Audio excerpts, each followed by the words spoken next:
Welcome, everyone, to Fantasy Foresight, the podcast. We're your hosts and co-founders of FantasyForesight.com, coming to you from the Rambo Fixture Company studios. I'm Ben. And I'm Jay.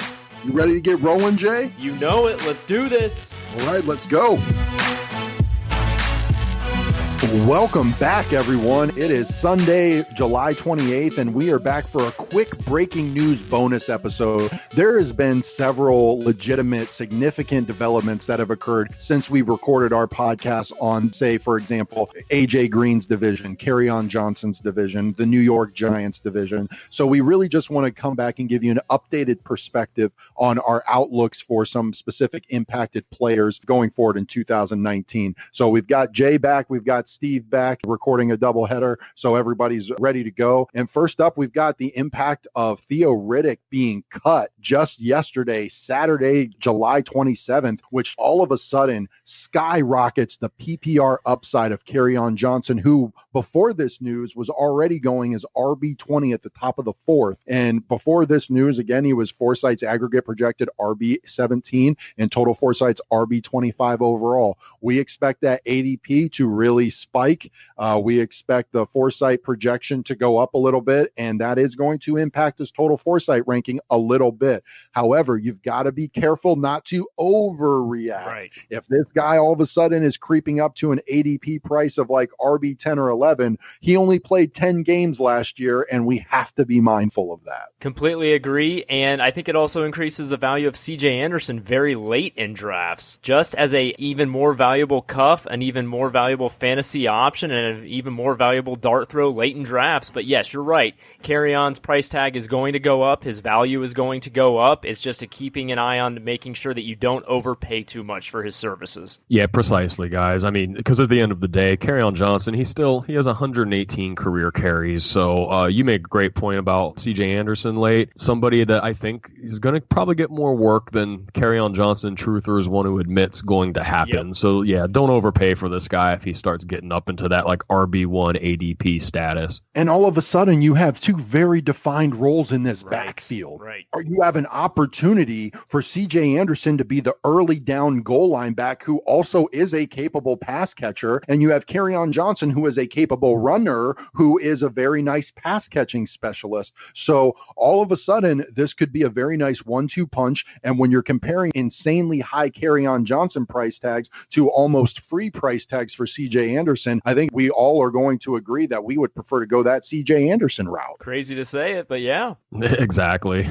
All right, so moving on, the next unfortunate news that we have heard since recording our AFC North wide receivers and tight ends episode is that Cincinnati Bengals wide receiver AJ Green unfortunately is hurt yet again. Now, initial reports were that he was really distraught, like audibly and visibly shaken on the sidelines as he was being carted off the field. But again, before this news, he was going as wide receiver 13 in the middle of the third round, behind T.Y. Hilton and Amari Cooper, and in front of guys like Stephon Diggs and Julian Edelman. His Foresight aggregate projection is wide receiver 15, and Total Foresight bakes that injury risk in that is rearing its ugly head yet again, and we have him as wide receiver 18 at Total Foresight. So it's just something to keep an eye on, and just a reminder that this gentleman unfortunately has a propensity to injury, and he has been an elite guy earlier in his career, but he is getting up there in age. There's a lot of tread and wear and tear on those tires.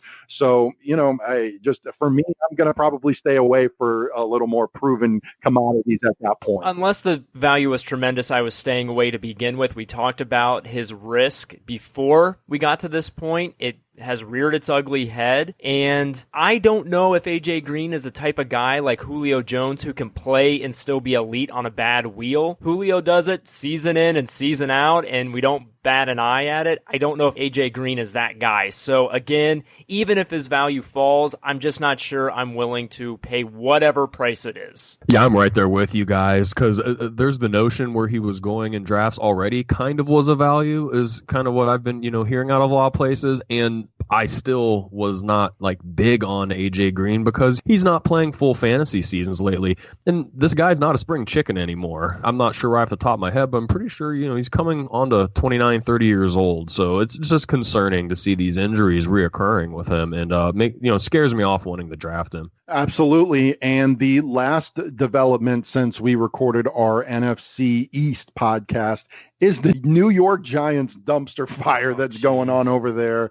Unfortunately, our guy Sterling Shepard suffered a fractured thumb, and then former Browns wide receiver Corey Coleman went down with an ACL. For a minute there, people were kind of excited about his potential opportunities in that offense. And then you've got Golden Tate hitting with a suspension. He's definitely appealing that. That's kind of an odd situation. But for me, that spells a big time impact to both Saquon Barkley and Evan Engram. Yeah. We were thrilled about Evan Engram when just OBJ was vacating this offense. Now, if you're going to tell me for like the first 4 weeks of the season, you've got a limited or absent Sterling Shepard and you've got a suspended Golden Tate, Evan Engram is going to be an immense value over the first part of the season. Well, I've got some exciting fantasy news for you guys. I have heard through my sources that David Gettleman is planning on bringing in Terrell Owens and Dez Bryant to the New York Giants. They are going to come in and light it up. That would be hilarious.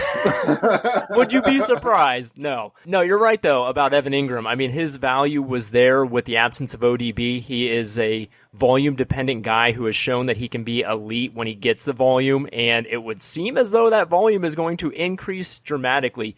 TJ Jones is a guy who was a fine player in Detroit. They're bringing him in for workouts. I mean, they're going to find some pieces. Going to be nobody that's going to light the world on fire. So, yeah, got to say, Evan Ingram's price tag is going to go up, but so is his volume. Yeah, guys, he's definitely going to see some more volume in that offense, and it will be interesting to see how this is all going to impact Saquon. In PPR, you could see it improving his value because he's going to get those extra receptions out of the backfield. But then how many more completely stuffed boxes is he going to see now because of this? So, David Gettleman, he's just having a great weekend, I bet. Have you seen the gif of the kid on the swing with the fire in the background? It's just fantastic. That's David Gettleman, like, wee, look at me. And then meanwhile, the city's burning to the ground. Yeah. I'm glad as a Cleveland Browns fan that all of this like laughably bad news is for a change not about our organization. Right. Instead, we are the team that took the Giants to the cleaners and started this whole avalanche to begin with.